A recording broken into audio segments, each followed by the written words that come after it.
Philadelphians, it is my distinct honor on behalf of the Freedom 500 to thank you for such a warm welcome to your amazing city. As we make our 500-mile journey through America, we think it's only fitting that we stop and pause to reflect in the birthplace of freedom, the city that made all of this possible.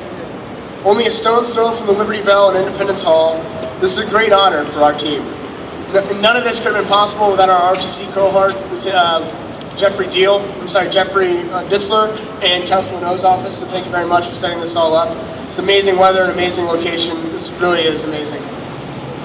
By now you know who we are and what we're doing. We're 7 Army officers running from North Carolina to New York to raise awareness for veterans, and the mission continues. Every time I tell people that, they ask me how. How are you possibly going to run 500 miles? How are you possibly going to run 20 miles in a day, get up the next day and start running again? But as any veteran of intense military training or situations know, that as you roll into Philadelphia in your 400th mile at 7 in the morning, the how no longer matters. As Viktor Frankl, the psychiatrist and Holocaust survivor, once said, he who has a why can endure any how. So I'm here to talk to you about why we're doing it. And it has to do with our responsibility as leaders in the United States Army and the purpose instilled in us from supporting the mission continues. You have to know that all of us are platoon leaders. And I say we are platoon leaders, even though the majority of us have moved on from that leadership position. When we are platoon leaders, we're responsible for the health and welfare of our soldiers. And collectively, we've led hundreds of men across countless states in numerous countries in and out of combat zones. And that creed and promise of looking out for their health and welfare extend well past the time when you're in charge of that platoon. It's a lifelong commitment. As the average enlistment of a soldier is only a few years, we personally have helped escort our soldiers make the transition from military to civilian life. So I guess you could say by doing this run, we're taking care of our soldiers that have gotten out, we're taking care of our soldiers that will get out, and we're pretty much taking care of all military members that are going to get out because they're all our soldiers. And we're also doing this because of our firm belief that the mission continues treats the problem and not the symptoms of military issues. Military veterans. Whenever your opportunities when you join the military, whether you're rich or poor, officer, enlisted, have a GED or a Duke education, the military is going to ask of you the most important thing that anybody's ever asked of you to do. And when you get out, whether it's now, 4 years from now, or 40 years from now, you're going to be asked the question of, can I benefit my community, my nation, and my fellow man with the same level of impact outside of uniform? The mission continues answers that question.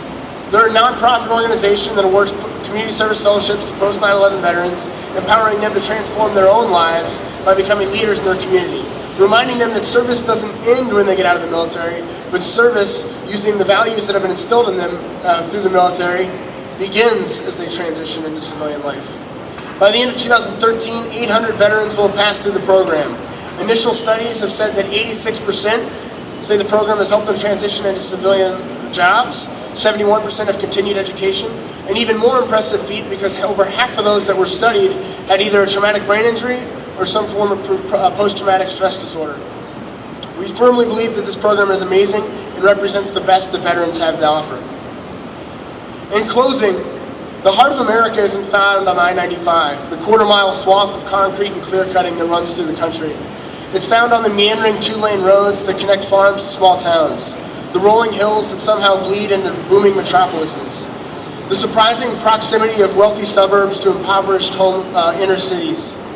Running on these roads teaches you something about yourself.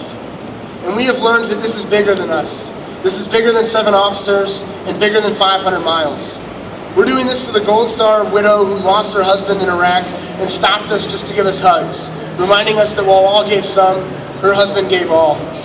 We're doing this for the firemen in Blackstone, Virginia, who used to work on Fort Lee, Virginia, and insisted to give us an escort all the way through his small town.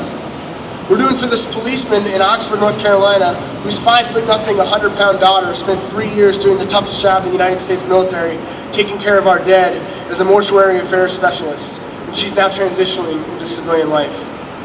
And maybe most importantly, we're doing it for the woman who had no connection to the military at all, but stopped us in the middle of a cornfield in Virginia to empty her purse because she felt that she wanted to do more but didn't know how. We're doing this to bring awareness to the mission continues and to veterans issues everywhere, and it starts with all of you. So thanks for coming, thanks for listening, and thank you for your time. And thanks for showing up. It's what brotherly love is all about.